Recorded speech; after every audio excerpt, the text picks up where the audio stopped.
ओम नमः सिद्धेभ्य।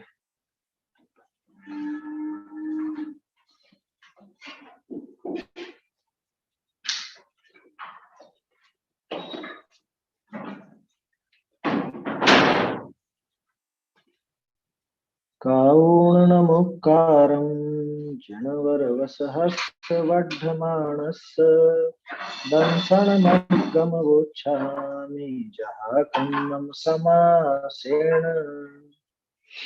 श्रीमद्वीरजिनेश्वरी मिथ्यातमहर्ता विघ्नहरन मंगलकरणि वन्दो वृषकर्ता। वाणी वंदित जिन मुख नभते गाय गणधर गणश्रुत भूझरी बूंदवन सदसा। गुरु गौतम वंदो सुविधि संयम तप धरो जिनते पंचम काल में बरत्यो जिन मत दो। कुंड कुंड मुनि को नमो कुमत ध्वांत हर भार पाहुड़ ग्रंथ रचे जिन्हु प्राकृत वचन महा। प्राकृत वचन महा। अष्टपाहुड़ ग्रंथ में दर्शन पाहुड़ पर अपनी चर्चा चल रही है और कल अपन ने देखा सम्यक दर्शन इतना महान है। सम्यक दर्शन से ही वो सब ज्ञान, सभी पदार्थों की उपलब्धि, श्रेय और अश्रेय का परिज्ञान, उस श्रेय और अश्रेय के परिज्ञान से अभ्युदय और मोक्ष, ये सब होता है। सारे दुष्शील का नाश और शीलवान भी उस सम्यक दर्शन के बल से ही होता है, सम्यक दर्शन के आधार पर ही होता है। इसलिए वो सम्यक दर्शन प्राप्त करने लायक। तो कहाँ मिलेगा सम्यक दर्शन, कौन दिलाएगा?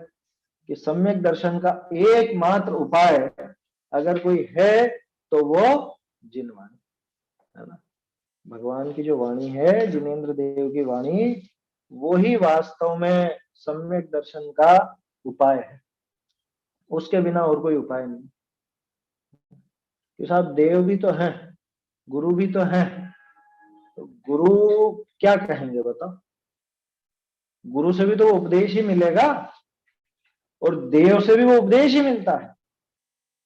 तो मूल बात वो वचन ही है। उन वचनों से ही ये सम्यक्त्व की प्राप्ति होती है। और वचनों से सम्यक्त्व की प्राप्ति होती है का मतलब वचन सुन लेने से नहीं, वचन पढ़ लेने से नहीं, बल्कि उन वचनों पर विचार करने से। जिनेन्द्र भगवान के जो वचन हैं, उन वचनों के निमित्त से, उन वचनों की सहायता से हम ये सम्यक्त्व प्राप्त कर सकते हैं। क्योंकि वस्तु व्यवस्था का ज्ञान कराने में निमित्त ये जिनेन्द्र भगवान के वचन हैं।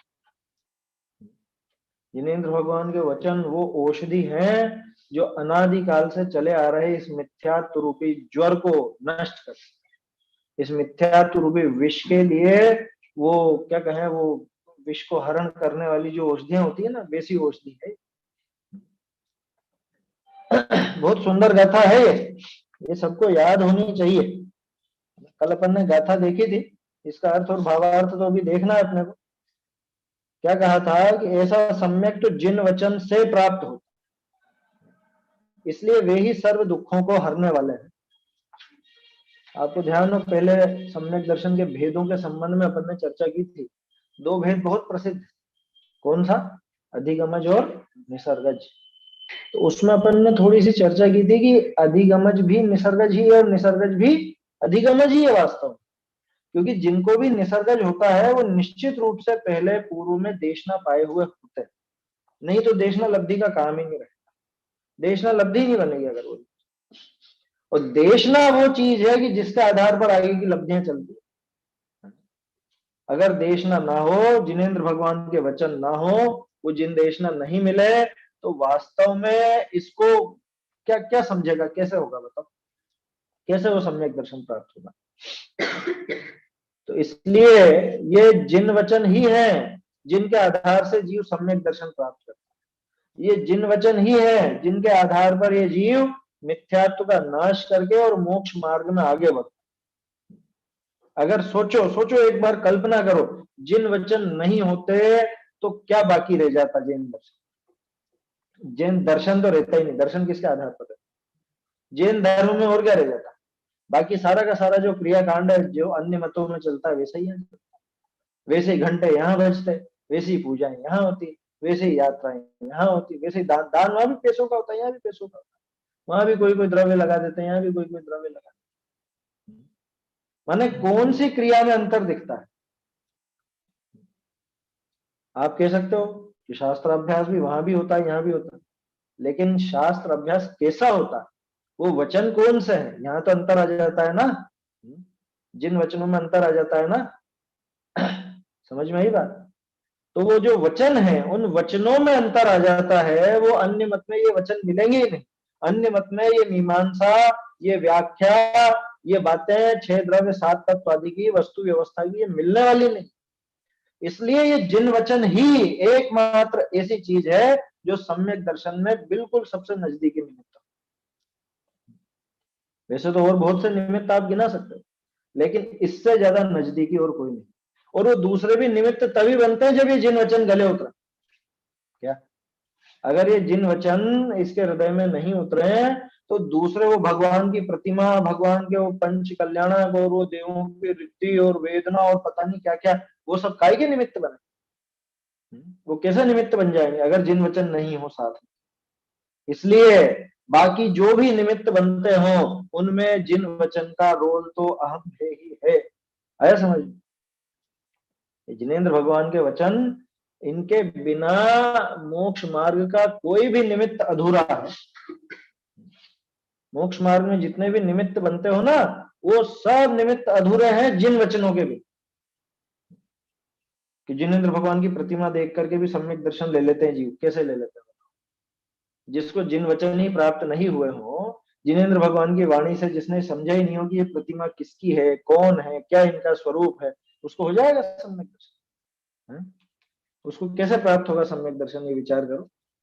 जिसको आज तक यही नहीं पता कि मैं किसकी स्तुति करता हूं, किस प्रयोजन के अर्थ स्तुति करता हूं, इनका क्या स्वरूप है, ये स्वरूप किससे पता चलेगा? ये वो जिन वचन से पता चलेगा। समझ में आ रही बात? इसलिए सर्वाधिक महत्वपूर्ण है जिन वचन, सर्वाधिक महत्वपूर्ण। किसी भी और निमित्त से ज्यादा जरूरी निमित्त है जिन वचन। और महाभाग्य से हमको ये मिल रहा है। क्या अंधे के हाथ बटेर लग गई ना, जैसे जैसा काम है, तो उपयोग कर लो। मिले हैं तो अब लाभ ले लो, नहीं तो पहले भी मिले और छूट गए और ऐसे भी मिले और छूट जाएंगे तो क्या मतलब होगा? ये मनुष्य बहुत व्यर्थ में चला जाएगा। ऐसे जिन वचन की महिमा है।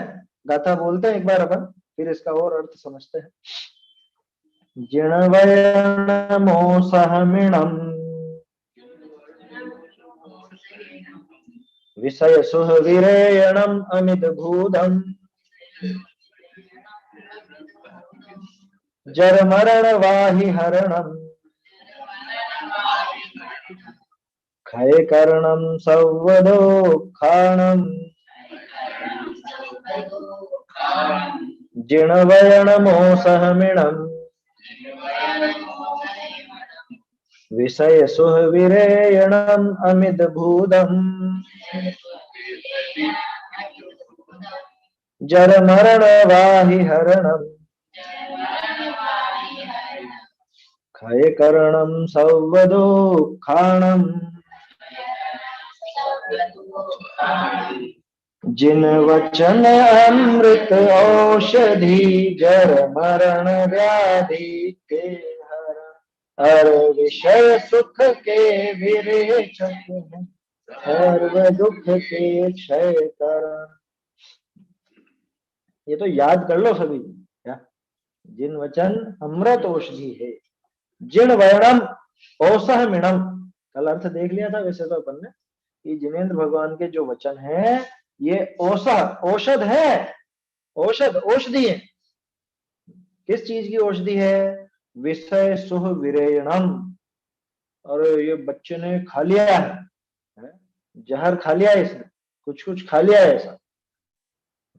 तो यहाँ तो कह रहे हैं विषय सुख, इस विषय सुख का विरेचन कराने वाली औषधि। जैसे बच्चे ने जहर खा लिया तो वो जहर का विरेचन कराने वाली कुछ औषधि दी जाएगी। क्या ऐसी दवाएं आती है ना जिसको खाते से ही उल्टी हो जाएगी, वो निकल जाता है। जो भी उसने मतलब समझ लो कुछ गड़बड़ हो गई हो, कुछ ऐसा खाने में आ गया हो, तो उल्टी कराने की दवाई आती, वमन कराने की दवाई आती। तो विरेचन कराने वाली औषधि है। अब गजब की बात है, ये शब्द जोरदार है यहाँ, विषय सुविरेण, विषय सुख का विरेचन कराने वाला। क्या मतलब? विषय सुख का विरेचन क्यों कराया जा रहा है? सुख है ना वो तो। ये कल भी अपन ने देखा था, एक बार फिर दोहरा लेते हैं कि इंद्रिय सुख वो वास्तव में सुख नहीं है, दुख है। जम इंद्रिय ही लब्धम तम सौखम दुख में कहा, वो सारा का सारा सुख जो है वो दुख ही है। क्यों है वो दुख? क्योंकि सबसे पहली बात तो सप्रम, बाधा संयम, विच्छिन्नम, बंध कारणम, विषमम।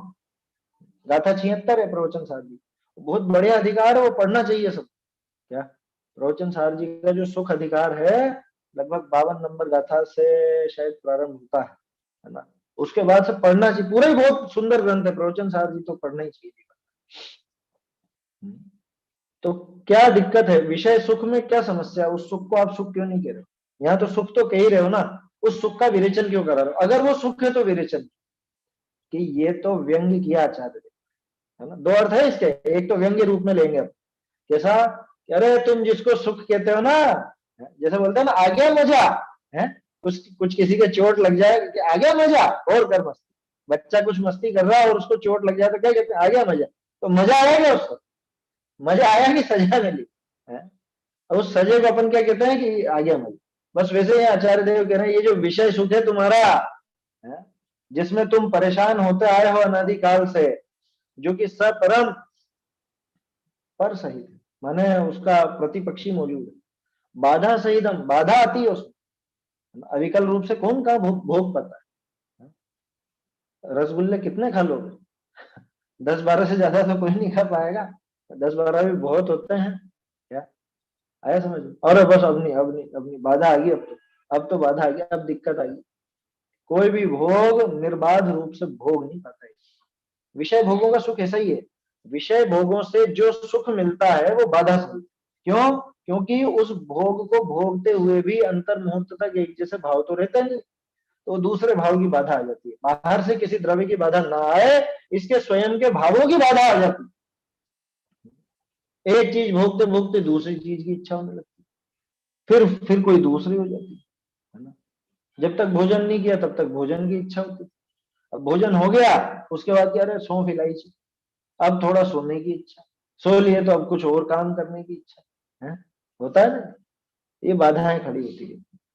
बाधा सही है, विच्छिन्नम, विच्छिन्न है ना, पूरी तरह से मिलते नहीं है? उनमें व्यवधान भी है, और बीच बीच में विच्छेद हो जाता है, पूरी तरह से वो भोग कहाँ मिलते हैं बताओ? और बंध कारणम, बंध के कारण है। उन भोगों के फल में क्या होता है? उन भोगों के फल में तो निश्चित रूप से जीव नया बंधन करता ही करता है। पहले देखा था ना एक उदाहरण अपन ने, ये पुण्य का पेड़ कैसा लगा है कि इसमें जड़ तो वो शुभ भाव की है ना, और ये अच्छा पनपा, और बाद में इसके जो फल आए, उन फलों को भोगे तो मरे और छोड़े तो जिए। अब बोलो, इन फलों को भोगे मतलब कि पुण्य के उदय में जो सामग्री मिली है उसका अगर भक्षण करता है तो मरता है, माना आगे नया पाप बांधता। समझ में आ रही है बात? अरे एक और चीज बताऊं, पुण्य की इच्छा रखने वाला, पुण्य के पीछे भागने वाला वास्तव में पाप के पीछे भागता। क्या नहीं बात समझ में? इस बात की गंभीरता को समझना। जो पुण्य पुण्य पुण्य करता है ना, पुण्य को उपादेय बताता है, वास्तव में वो पाप का ही अभिलाषी। कैसे? कैसे? पुण्य के पीछे भागने वाले को क्या मिलेगा? पुण्य के फल में क्या मिलेगा? अनुकूलता, विषय भोग। और विषय भोग भोगने में क्या है? तो आखिरकार तो पाप ही चाह रहा है। बात समझ में आ रही है? जो पुण्य की इच्छा रखता है वास्तव में वो पाप की ही इच्छा रखता है। तो पाप की इच्छा है उसको। कह रहे नहीं नहीं पुण्य बांधो, पुण्य बांधो। क्यों बांधो भैया, बता दो सही, पुण्य क्यों बांधो? देखो शुभ भाव आएंगे, शुभ भावों की मना नहीं, ध्यान रखना, पुण्य की कोई मना नहीं है, लेकिन उसके प्रति दृष्टि कैसी होनी ये समझना जरूरी है। नहीं तो आपको पुण्य का दास बना करके रख दिया जाएगा, ये गारंटी से। पुण्य उपादेय नहीं है, वो आता है, बीच में आता है, 100% आता है, नहीं आए ऐसी बात नहीं।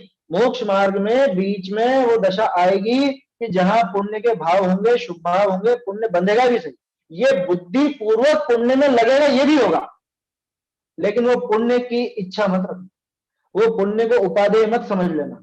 जहां पुण्य को उपादेय समझा वहीं पे इसका विकास रुक गया, वहीं पे मोक्ष मार्ग खत्म है। क्यों? क्योंकि पुण्य की इच्छा रखने वाला वास्तव में पाप का इच्छुक है। पुण्य करके क्या करोगे ये बताओ? कह रहे मोक्ष नहीं जा पाए तो स्वर्ग तो चले ही जाएंगे, स्वर्ग में क्या करेगा है? स्वर्ग में क्या करेगा?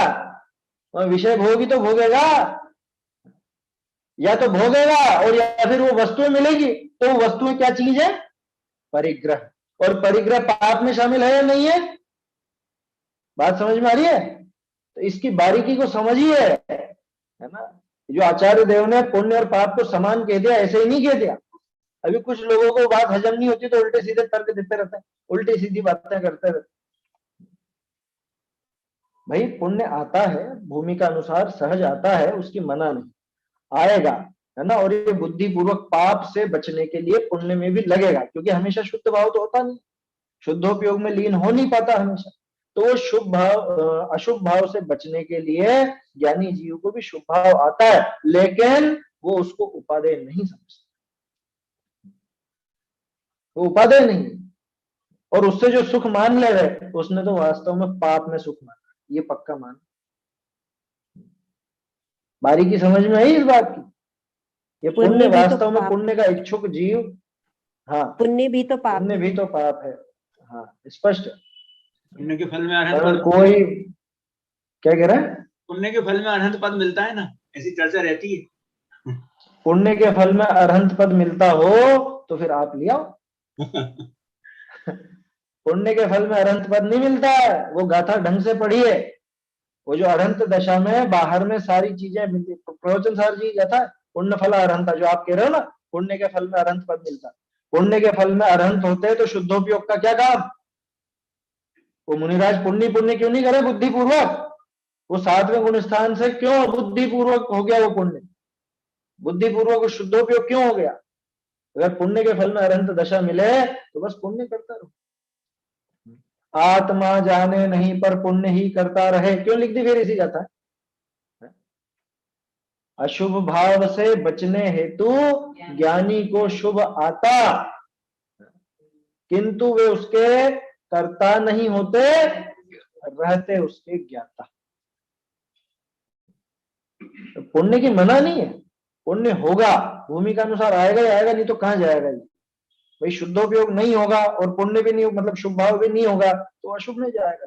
तो शुभ भाव की मना नहीं है, ध्यान रखना, शुभ भाव की कोई मना नहीं। बहुत से लोगों के दिमाग में भी बैठा है शुभ भाव की मना की जाती, यहाँ तो ये स्वाध्याय लोग तो शुभ भाव की मना करते हैं। शुभ भाव की मना बिल्कुल नहीं करते, पुण्य की मना बिल्कुल नहीं करते, लेकिन पुण्य को भला मानने की मना की जाती है। उस पुण्य से कुछ मोक्ष मार्ग सद जाएगा, इस बात की मना की जाती है। ये बारीकी समझना जरूरी है। समझ में आ रही है बात?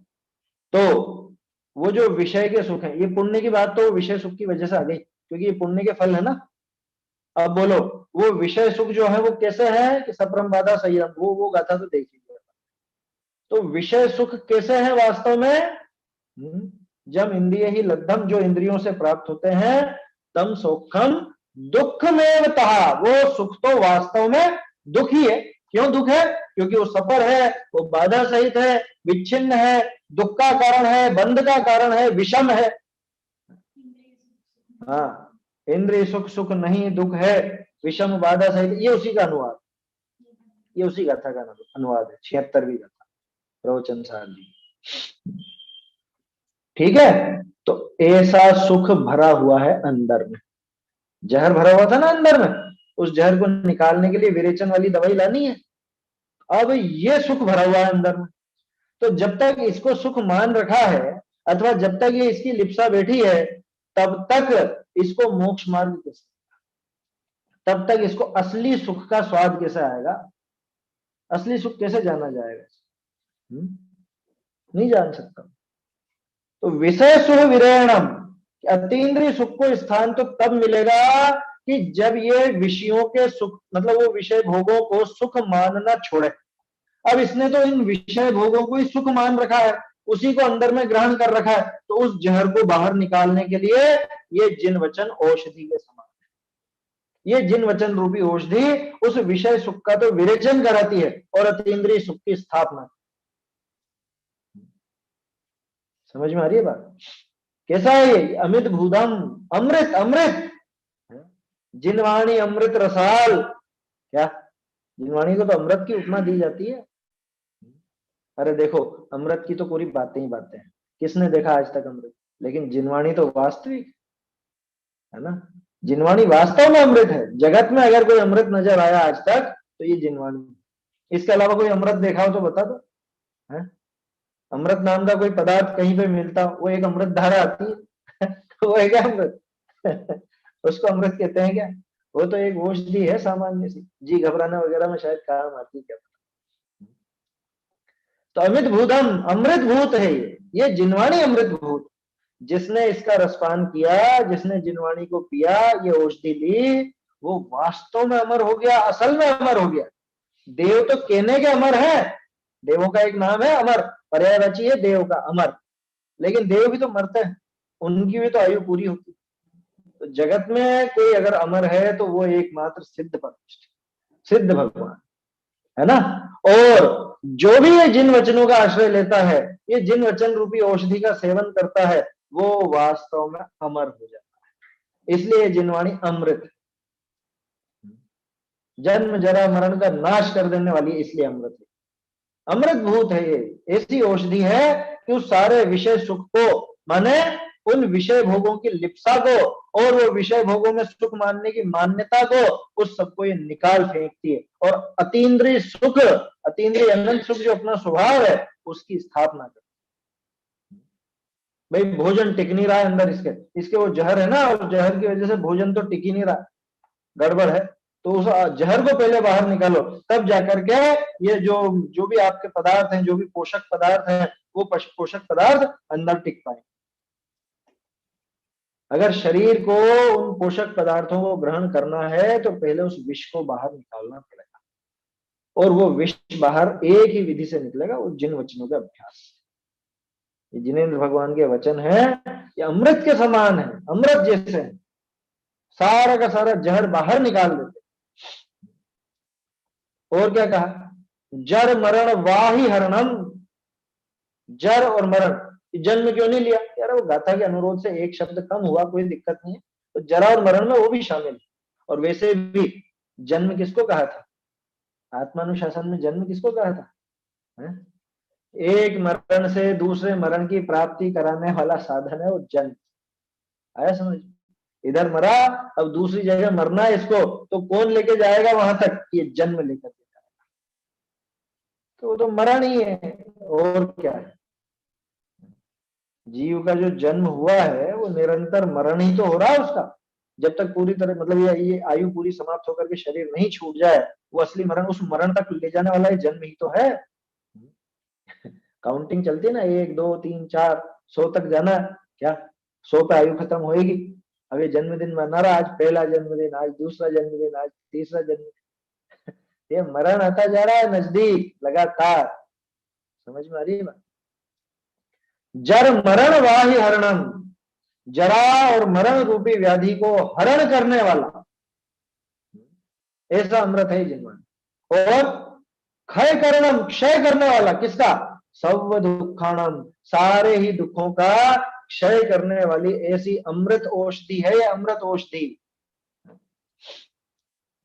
अब इस औषधि को जो नहीं पिए वो कैसे बचे? और जो इस औषधि का पान करेगा तो निश्चित रूप से बचेगा। उसके मिथ्यात्व रूपी जो जहर अंदर भरा हुआ है वो मिथ्यात्व का वमन कर देगा। ये स्वयं वांत मोहा जिन वचसी रमनते, ये स्वयं वांत मोहा।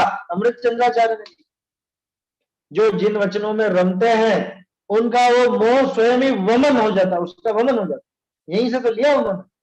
अमृत चंद्राचार्य ने तो तीनों ग्रंथों पर टीका करी थी ना, और अष्टपौड़ भी पढ़ा ही होगा, तभी तो वो चीज दिमाग में आई। समझ में आया? तो जरा मरण व्याधि का हरण करने वाला और सारे दुखों का क्षय करने वाला, ऐसा ये अमृतभूत जिन वचन है। ये अमृतभूत जिन वचन है, इन जिन वचनों में जो रमता है उसके मुंह का स्वयं नाश हो जाता है। देखो ये सब चीजें आपस में जुड़ी हुई है।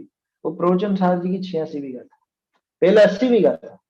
80वीं गाथा में आचार्य देव से पूछा भाई मोह का नाश कैसे करें, तो उन्होंने उपाय बता दिया कि जो अनंत भगवान को द्रव्य गुण पर्याय से जानता उसके मोह का नाश हो। कि ठीक है साहब, ये तो ठीक है, कोई उपायांतर भी है क्या? जब तक ये ना हो तब तक। तो उपायांतर बताया क्या? स्वाध्याय करना चाहिए। तम्मा सत्थम समधि दौवम, क्या? सब मोह क्षय हो इसलिए स्वाध्याय करना चाहिए। तो सारा मोह क्षय होता है इससे, इसलिए स्वाध्याय करना चाहिए। वही बात आ गई ना, ये स्वयं वांत मोहा जिन वचसी रमनते, ये स्वयं वांत मोह। तो यहां भी वही बात, ये जो मोह का ज्वर, मोह का ये विष अंदर भरा हुआ है, अब ये विष कुछ भी भला नहीं होने दे रहा है इसका। तो पहले इस विष को बाहर निकाल। इस विष को बाहर निकालने का काम कौन करेगा? ये जिन वचन रूपी औषधि करे। ये तो मंत्र है, गारुड़ी मंत्र। गारुड़ी मंत्र समझते हैं?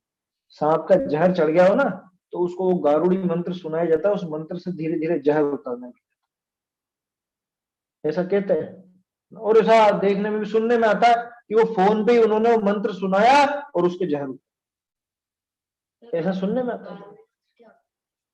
गारुड़ी मंत्र गरुड़ से बना, गारुड़ी जैसे गरुड़ से सर्प भागता है, तो गारुड़ी मंत्र नाम इसीलिए कि सांप का विष उससे उतर जाए। तो तंत्र मंत्र की शक्ति है उस हिसाब से, तो कोई दिक्कत नहीं। तो ये जिनवाणी भी गारुड़ी मंत्र है, आया समझ में? इसका जाप करते ही, इस मंत्र का अभ्यास करते ही वो मिथ्यात्व रूपी सर्प का जो जहर चढ़ा हुआ है वो धीरे धीरे धीरे धीरे उतरता जाता है, और इसमें चेतना लौटती आती। ऐसा उदाहरण आता है क्या? वो लक्ष्मण को शक्ति लग गई थी ना, और लक्ष्मण बिल्कुल अचेत, और राम जी भी घबरा गए, नहीं करना, कुछ नहीं करना, युद्ध वुद्ध नहीं करना, चलो मैं तो भाई, मेरा भाई खो रहा, मतलब भाई को खो दूंगा, और ऐसा वैसा बहुत घबरा। अब फिर क्या करें? उपाय क्या है इसका? कि वो विशल्या को लाओ। अब वो पद्म पुराण में वो प्रसंग पढ़ना, बहुत मजा आएगा कि जैसे जैसे विशल्या पास आती जा रही थी, क्या वो इधर जहर उतरता जा रहा था, वो शक्ति का असर खत्म होता जा रहा था। आया समझ में? वो शक्ति का असर खत्म होता जा रहा था, और क्या नाम था उस शक्ति का,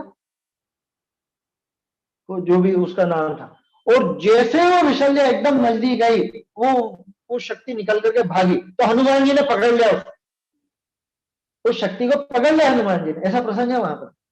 खैर वो हनुमान जी ने पकड़ा, जो किस्सा नहीं लेना, अपने को तो ये देखना है कि जैसे जैसे विशल्या पास आती जा रही थी, वैसे वैसे उनका वो जहर, वो शक्ति का असर खत्म होता जा रहा था। ऐसे ही जैसे जैसे जिनवाणी के नजदीक आते जाते हैं, जैसे जैसे जिनवाणी का अभ्यास उतरता जाता है, अपने हृदय में जिनवाणी उतरती जाती है, वैसे वैसे ये मिथ्यात्व का जहर उतरता है। जैसे वो लक्ष्मण के जहर उतरता गया, ऐसे ही हमारे मिथ्यात्व का जहर उतरता गया। समझ में आ रही बात? यह है जिनवाणी का प्रभाव। अब सोचो तो सही, वो कितना दुष्ट व्यक्ति होगा जो ये कहेगा कि तुम जिनवाणी के हाथ में लगाओ। वो भला नहीं चाहता। यहां तो कह रहे जो जिनवाणी सुन हर्षाए, निश्चित ही वो भव्य कहा है, और इधर अभव्यत्व की तरफ धकेला जाता है, तुम पढ़ोगे नहीं, तुम हाथ नहीं लगाओगे। कैसी विचित्रता है। अरे आप उसको उस जहर उतारने वाली औषधि से दूर कर रहे हो, और ऊपर से और जहर पिलाए जा रहे हो, तो उसके मित्र तो आप कभी भी नहीं हो सकते। समझ में आ रही है बात? खैर, अपने को जो ऐसा विरोध करते हैं उनसे कोई दिक्कत नहीं है। दिक्कत का मतलब कि उनसे कोई झगड़ा नहीं, लेकिन इतना समझ लेना कि अपना भला तो इसमें, ये जिनवाणी ही वास्तव में सच्ची माता है, जगत में सच्ची माता, असली माता है। जगत में जो माताएं होती हैं वो तो अपने बच्चों को लाड़ प्यार में बिगाड़ देती, और ये जिनवाणी ऐसी माता है जो बहुत लाड़ प्यार से सुनाती है, लेकिन ये बिगाड़ती नहीं, सुधारती है। जगत की माता है लोरियां सुना सुना करके सुलाती है बच्चे, और ये जिनवाणी की लोरियां सुन सुन करके जागता है जी। क्या ऐसी माता कहाँ मिलेगी, सोचो। तो जिन वचन के प्रति तो बहुत हर्ष और बहुत उल्लास, बहुत उत्साह होना चाहिए, तब जाकर के भव्य तो है सामने। जो जिनवाणी सुन हर्षाय निश्चित ही वह भव्य का, तत्प्रति प्रीति चित्तेन येन वार्ता ही सुता। अरे ग्रंथ भरे हुए हैं, जिनवाणी के अभ्यास की प्रेरणा से भरे हुए हैं ग्रंथ। जगह जगह आपको अभ्यास, ये जिनवाणी का अभ्यास करने की प्रेरणा मिल जाएगी। मोक्ष प्रकाशक में तो बहुत सारे पेज नंबर नोट करे थे ना, 20 नंबर से चालू करके और बिल्कुल आखिर तक, सब कितने सुंदर थे सब। जिनवाणी का तो अभ्यास करो, निरंतर अभ्यास करो। क्या आया समझ? और अभ्यास का मतलब को रहा है पढ़ना और सुनना नहीं है, बार बार कह रहा हूं, क्योंकि आज समस्या दूसरी होगी। अब वो लत ऐसी लगी है, बस पढ़ने की लत, सुनने की लत। अरे चिंतन, वो अभ्यास वास्तव में उस चिंतन का नाम है, वो तत्व विचार निर्णय निकालने का नाम है अभ्यास, जिनवाणी। ये रीडिंग का नाम अभ्यास नहीं है। हालांकि ये काम भी होगा, लेकिन ये लिमिट में होगा, वो अनलिमिटेड चलेगा। क्या वो तत्व चिंतन, वो लिमिट से ऊपर होना चाहिए, और ये लिमिटेड होना चाहिए, है ना। बाबूजी कहते हैं ज्यादा मत फैलाओ, ज्ञान को कष्ट मत दो, ज्यादा ज्यादा उपयोग को इधर उधर मत भटकाओ। क्या सूक्ष्म और तीक्ष्ण बनाओ, इतना पढ़ो तो इतना विचार करो। समझ में आ रही बात? ऐसा उसका नाम है जिनवाणी का अभ्यास। तो भर भर के अमृत पियो। अमृत से नहला दिया आचार्यों ने, जिनेंद्र भगवान ने अमृत से नहला दिया। ये अमृत रूप उनके वचन है, और इन वचनों की वर्षा में, इस जिनवाणी की वर्षा में जो नहाता है, उसका ये पाप पंख, मिथ्यात्व पंख धुल जाता है, उसके सिर पर से मोहन धूल खिर जाती है। ऐसे ऐसे प्रयोग किए हैं, मुझे तो वो पंक्तियां एकदम से याद आती नहीं है, वो भजन का आसार तो याद रहता है। पंडित भागचंद जी की है ना, वो दोहा है ना, कटी टेढ़ी हाँ टेढ़ी भई दृष्टि अधोगति जान, लिखी हाँ जात अति कष्ट तो छठ जानत आसान। हाँ, वो जिनवाणी के अभ्यास के लिए, लिखने के लिए उन्होंने लिखा। ऐसे एक भजन है, उसके अंदर आता है कि जैसे ही, वह भगवान के लिए, जिनवाणी के लिए भी है, कि जैसे ही आपके सामने मैंने सिर झुकाया, तो मिथ्यात्व की मोहन धूल पड़ी थी माथे पे।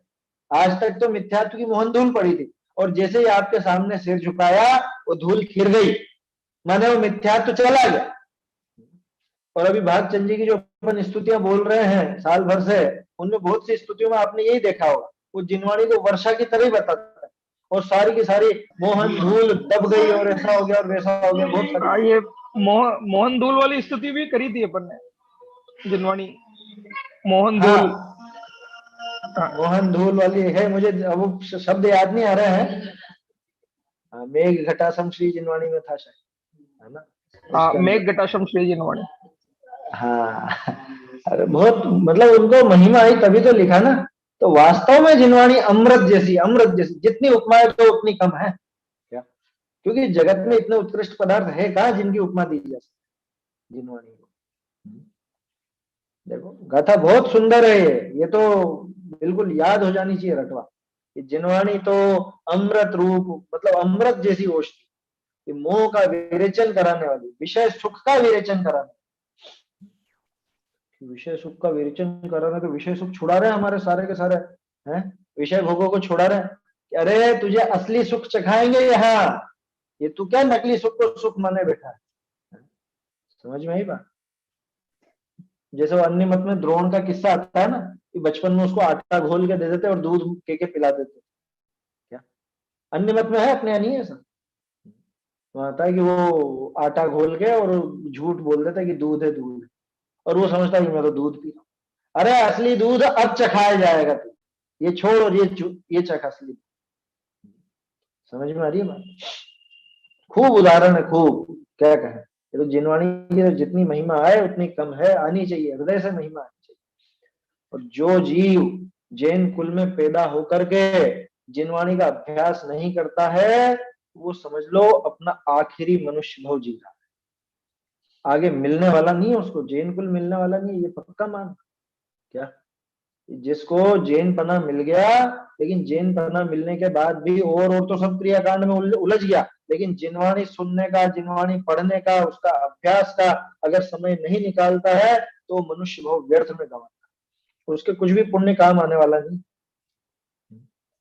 कि नहीं वो बांधा तो उसमें शुभ भाव करके खूब बांधा, कुछ नहीं है, वो गुलाब जामुन सड़ेंगे, है ना, गुलाब जामुन सड़ेंगे, समझ में आ गया ना।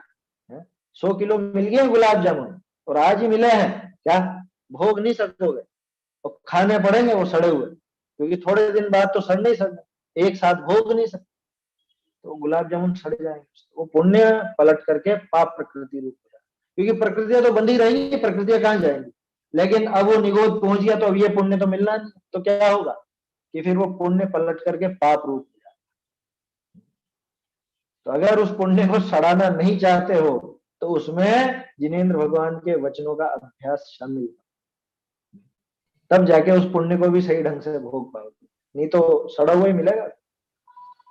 ऐसा होते हुए भी जैसे अदर अदर को मानते हैं, ये साई जी को और क्या साई बाबा वगैरह और दूसरे दूसरे को, फिर भी दिखता तो ऐसा जैसे बाहर में और ज्यादा ही पैसे पैसे आए जा रहे हैं, मतलब पुण्य बढ़ता जा रहा है उनका, तो सब इसीलिए आ रहा है कि अभी खत्म हो रहा है सब आके पिछला। नहीं नहीं नहीं नहीं, ऐसा नहीं। देखो इस संबंध में क्या है, किसी ने ऐसा कह दिया था कि ये जो अभी दिख रहा है ना, ये उनके पुण्य की उदीर्णा,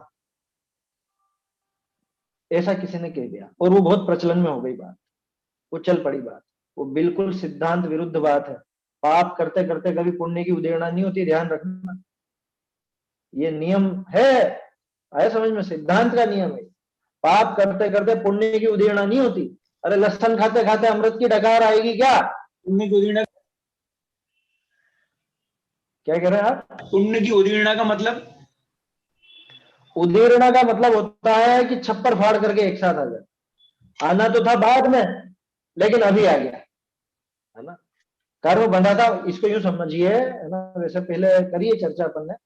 उदीर्णा को ऐसे समझो, जैसे मान लो कि कोई कर्म आपने बांधा, ठीक है, उसकी स्थिति है 100 वर्ष, माने 100 वर्ष बाद वो उदय में आने वाला, आबादा काल 100 वर्ष का, उसके बाद वो उदय में आने वाला है। अब हुआ क्या, आपके परिणामों की विशेषता से, परिणामों के बल से वो अचानक अभी उदय में आ गया। कैसा आ गया, उसका एक उदाहरण मटके के उदाहरण से अपन समझ सकते हैं।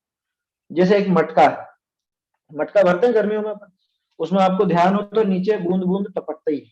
अगर मटका अच्छा पोरस है तो थोड़ा थोड़ा टपकता है, वो अच्छे मटके की निशानी, नहीं तो ठंडक नहीं होगी, है ना, टपकता है। अब मान लो उस मटके को आप खाली नहीं करो तो भी पूरा वो 24 घंटे में खाली हो जाएगा अपना, बूंद बूंद बूंद बूंद करके, और 24 घंटे में खाली हो जाएगा, ठीक है। तो मटका कब खाली होना चाहिए कि मटका 24 घंटे में खाली हो। लेकिन आपके घर में एक शरारती बच्चा है और आकर के उसने गेंद दे मारी मटके, अब मटका कितनी देर में खाली हो गया, तत्काल खाली हो गया, ये होता है उदीर्णा। लेकिन उदीर्णा क्यों हुई वो पानी की, कि वो मटका फोड़ दिया गया इसलिए हुई। समझ में आ रही है बात? तो पाप जब तीव्र होता है तो आगामी पाप को भी अभी खींच लाता है, ऐसी होती है वो उदीर्णा। पाप करते करते कभी पुण्य की उदीर्णा नहीं होती। तो इसलिए जो ऐसा सोच रहा हो कि अभी ये बहुत पाप कर रहे हैं और फिर भी इनके सब वैभव क्यों दिख रहा है, कि इनको आगे भोगने को नहीं मिलना है ना, इस वजह से अभी भोग रहे हैं, बिल्कुल गलत बात, बिल्कुल गलत है वो बात। वो इसलिए भोग रहे हैं क्योंकि पीछे बांधा था, आया समझ में, उसका उदय अभी आना था इसलिए भोग रहे। और आपको किसने कह दिया उदीर्णा ही हुई है, वो उदय ही है, पिछला बांधा हुआ वो उदय में आ रहा है और वो उसको भोग। मोक्षमार्ग प्रकाशक में लिखा है। हाँ मोक्ष प्रकाशक में है, उस समय करी थी चर्चा अपन, है ना। और क्या कह रहा था मैं, हाँ इसमें एक और चीज समझना, वो घट करके भी आता है उदय। ये तो हमको दिख रहा है कि अरे देखो ये तो इतना पाप कर रहे हैं और फिर भी इनके इतना पुण्य का उदय है, और ये तो इतना धर्म मार्ग में लगे, फिर भी देखो इनके तो तरह तरह की परेशानियां, इनके तो बहुत पाप का उदय आ रहा है। तो वो धर्म की वजह से आएगा पाप का, और वो उसको पाप करते हुए पुण्य का उदय आएगा, माने पाप करने से आया क्या, इसको समझना। ये पिछला जो बांधा हुआ है उसका उदय चल रहा है, और उसके उदय में उसको वो सब सामग्री, ठीक है। और जरूरी नहीं कि उसको बराबर मिल रही है, उसको घटके मिल रही है। इसके लिए उदाहरण से समझिए, थोड़ा विषय से विषयांतर है लेकिन समझ लो प्रकरण आया है। एक व्यक्ति तो गया कहां पर, फिल्म देखने जा रहा था, है ना, और उसको पोटली मिल गई, एक पोटली समझते हो ना, और पोटली में उसको थोड़े रुपए पैसे मिल गए, यूं समझ लीजिए 1 लाख रुपए की पोटली मिल गई। किसको, वो फिल्म देखने जाने वाले को, विषय भोग भोगने जाने वाले को। और एक जना मंदिर जा रहा था, मंदिर जाते जाते पैर में कांटा चुभ गया, कील लग गई, है ना। अब बोलो क्या है उपाय, मतलब क्या इसका सार क्या निकाले। कह रहे देखो ये मंदिर जाने वाले की तो कील चुभ रही, और फिल्म देखने जाने वाले को रुपए मिल रहे, जिससे अच्छा तो फिल्म देखने जाओ ना।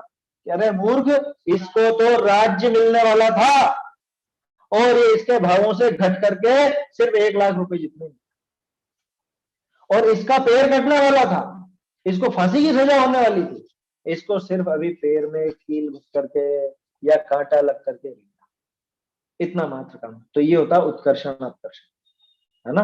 ये अपकर्षण हुआ, इसके पाप का अपकर्षण हुआ है धर्म कार्य में लगने पर, और उसके पुण्य का अपकर्षण हुआ है छोटे कार्य में लगने। तो ऐसा काम हुआ है। इसलिए जिनको ऐसा लगता हो कि अन्य कुदेवी देवताओं को पूजते हुए या और 7 व्यसनों में लगते हुए भी इनके तो बहुत मजे हैं, मजे वजे कुछ नहीं है, ये बहुत आगे होने वाला था इनका काम, लेकिन ये तो पुण्य भी घट के मिला है, एक बात। दूसरी बात, उससे नहीं मिला है, ये अभी तो पाप ही बांध रहे हैं, इसका फल आगे आने वाला है। ये तो फिर नगद का धंधा कहाँ रहा, ये तो उधार का काम हो गया। ये नगद का भी है, क्योंकि आकुलता वो तो तत्काल की है ना। ये जो विषय भोग भोगता दिख रहा है, बाहर में दिख रही है सामग्री, उसके हृदय में आकुलता कितनी है। और इधर धर्म में लगे हुए के भले बाहर में प्रतिकूलता हो, लेकिन उसकी आकुलता कितनी कम है या है ही नहीं। मुनिराज को बाघिन फाड़ करके खा रही है, लेकिन उस समय भी अत्यंत निराकुल, बिल्कुल निराकुल, शांति, सुख सुख सुख, वो अतीन्द्रिय सुख भोग रहे। और इधर ये 5 इंद्रिय के विषय भोगों में लगा हुआ भी, अब ये भोगूं, अब ये भोगूं, अब ये चीज लाऊं, और ये खत्म क्यों हो गया, दूसरा लाओ, तीसरा लाओ, कितनी आकुलता है। भागचंद जी का उदाहरण ले लो, इतनी प्रतिकूलताओं के बीच में भी चित्त कितना शांत, कितना स्थिर। बनारसी दास, कितने उदाहरण बताओ। तो इसलिए कभी भूल के भी मत सोचना कि उनको आगे नहीं भोगना है इसलिए अभी भोगते जा रहे हैं, ऐसा नहीं होता। पाप करते करते पुण्य की उधेड़ना होने लग जाए तो सब यहीं पे पुण्य भोग लो, बहुत समझ में आ रही है बात। ऐसा नहीं होता, वो तो गुलाब जामुन सड़ने वाला हिसाब लगेगा। एक सदस्य से दूसरे का भी मतलब रहता है कुछ, जैसे परिवार में किसी एक का पुण्य बहुत तेज है, तो अब वो उसके पुण्य के कारण दूसरे सदस्यों को भी तो रहता है ना थोड़ा उससे। नहीं, बिल्कुल नहीं रहता है ना, बिल्कुल नहीं रहता। घर का एक सदस्य धर्मात्मा, उसका धर्म का फल थोड़ा थोड़ा तो मिलेगा ना सबको, है मिलेगा? नहीं मिलेगा, बिल्कुल नहीं मिलेगा। आया समझ में? अरे मिलता होता तो मारीची इतना विपरीत क्यों? समझ में आई बात? नहीं मिलता। अच्छा देखो, दोनों एक ही मार्ग में लगे हो तो भी दोनों के अलग अलग उदय दिख सकता है, दोनों के अलग अलग उदय दिख सकता है। समझ में आ रही बात? पिछला जो भी बांधा है उस अनुसार बाहर का उदय दिखता है, बाहर का उदय उस अनुकूल, मतलब उस हिसाब से उस अनुसार मिलता है। एक का फल अगर दूसरा भोगने लग जाए तो फिर तो हो गया था। एक जीव तो सारा दिन भर पाप ही पाप करता रहता है, पति दिन भर पाप में लगा रहे और पत्नी धर्मात्मा, तो बस ठीक है, ये पत्नी बचा लेगी उसको। ये अन्य मतों में होता है ऐसा, तो सत्यवान लिया को पकड़ के लिए सावित्री ऐसा अपने नहीं होता। समझ में आ रही बात? वो इसकी पुण्यवानी से इसका काम चलेगा, उसके पुण्य से उसका काम चलेगा। समझ में आया? ये प्रथमानुयोग पढ़ना चाहिए और जैन सिद्धांत को समझना चाहिए। ऐसा कभी नहीं होता एक के पुण्य से दूसरा का काम। कह रहे नहीं देखो उनका पुण्य था, उनके पुण्य में गाड़ी थी, तो गाड़ी तो उनके पुण्य से ही, और हम 5 जने तो बैठ रहे ना गाड़ी। अरे तुम 5 का ही था गाड़ी का पुण्य। समझ में आई बात? तो नाम किसी एक के हो भले, लेकिन उसको भोगने का काम जिसके जितना है उस अनुसार ही भोग उसको होता है। ये भी व्यवहार से अपन कह रहे हैं, वास्तव में तो जीव कहाँ किसको भोगे। सुबह देखा ना अपन ने चैतन्य की चहल पहल, वो सब अपने क्षेत्र से बाहर है, तो कहाँ भोग सकता है। ये सब बातें कहाँ से मिलेगी? ये जिन वचन, ये जिनवाणी, ये अमृत है, अमृत। आया समझ में? ये अमृत गले उतरे तो कितनी शांति मिले। बोलो, जिन वचनों का अभ्यास करने वाला ही निराकुल रह पाता, नहीं तो दिन भर यही चलता रहेगा, इसने ऐसा क्यों कर दिया, इसने ऐसा क्यों कह दिया, ये ऐसा क्यों हो गया, मेरे हिसाब से क्यों नहीं हुआ, और मैंने तो ऐसा चाहा था, ऐसा क्यों नहीं मिला, मैंने ऐसा कहा था, ऐसा क्यों नहीं करा। ये जिन वचनों का जब तक अभ्यास नहीं होगा तब तक ये आकुलता बनी। ये क्यों, बहुत अच्छे अच्छे अभ्यासियों के भी हमने देखा ये आकुलता होते हुए। हाँ, हो सकती है, उसकी मना नहीं है, लेकिन वो अंदर से वो बिल्कुल, उसका अंतरंग देखोगे, श्रद्धान देखोगे तो बिल्कुल न्यारा नजर। खास चीज है वो आकुलता कब तक चलती। जिन वचन का अभ्यास करने वाले के लंबी नहीं चलेगी, है ना। उफानी तो आ सकती है उसकी लेकिन वो उफानी कब तक, वो कषाय का तीव्र उदय कब तक, वो लंबा नहीं खींचे। और जो लंबा खींचता है माना अनंतानुबंधी, ये पक्का मान। समझ में आ रही है बात? जिन वाणी का जिसको अभ्यास है, जिन वचनों का अभ्यास है, क्या उसको गुस्सा नहीं आएगा? आ सकता है। वो पिछला चारित्र मोह ऐसा बंधा हुआ है ना, और अभी ये वितरागी हुआ नहीं है, तो गुस्सा भी आ सकता है, तेज भी आ सकता है, इतना भी आ सकता है कि भाई पर चक्र चला जाए। लेकिन अंदर से वो श्रद्धान में है नहीं, एक बात।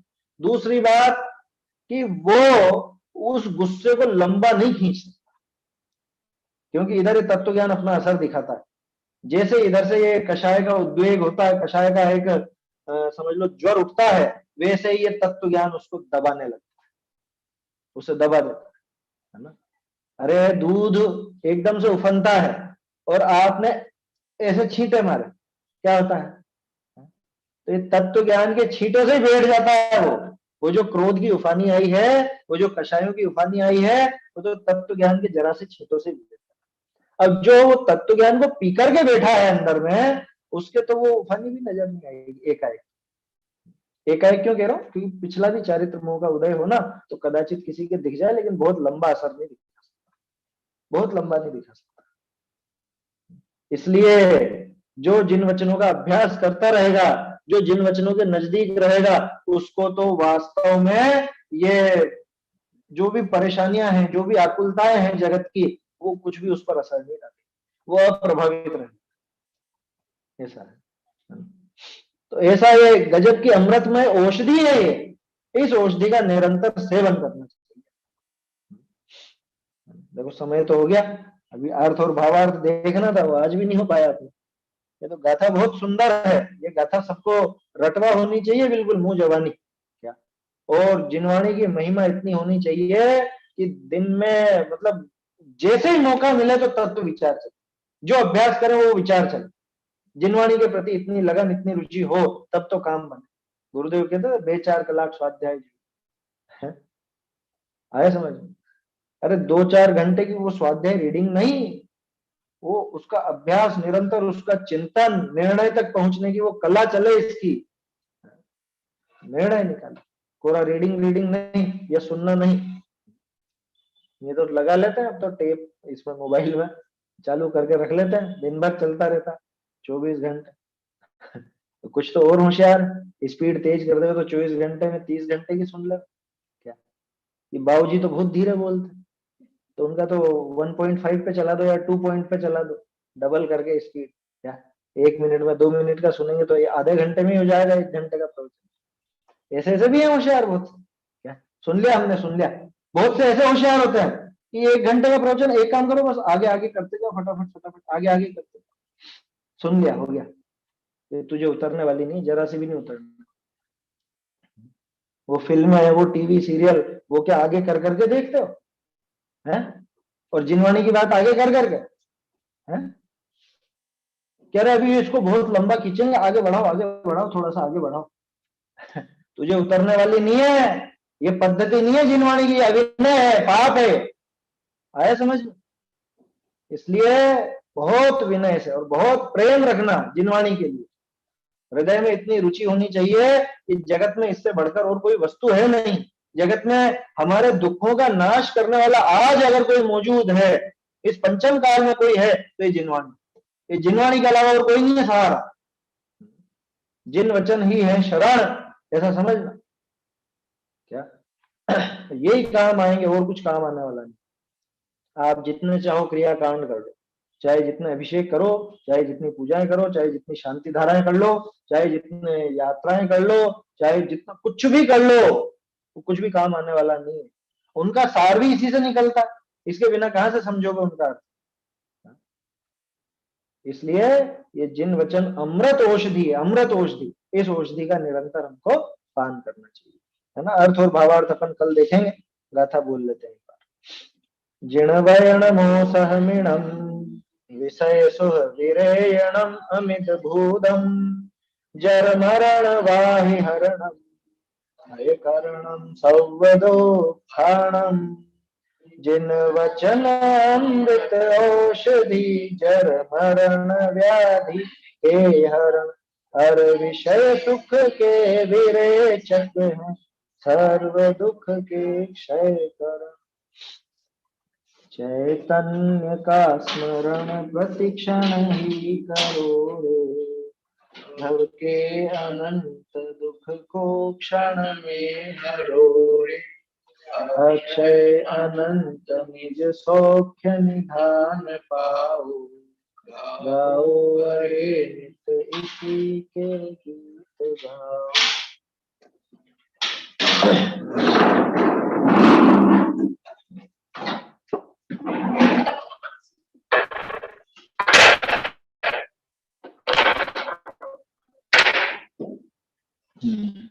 जिनवाणी स्तुति।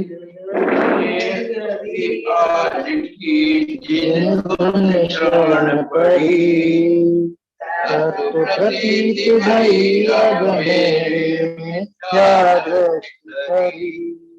धन्य धन्य है घड़ी आज की जिन धुन श्रवण पड़ी। जड़ते भिन्न लकी मूर्ति चेतन सरस हरी। जड़ते भिन्न लकी जिन मूर्ति चेतन सरस भरी। धन्य धन्य है घड़ी आज जिन धुन श्रवण पड़ी। भासी अति दुख भरी। पुण्य पाप विधि बंध अवस्था भासी अति दुख भरी। वितराग ज्ञान भाव में परिणति अति दुष्करी। धन्य धन्य है घड़ी आज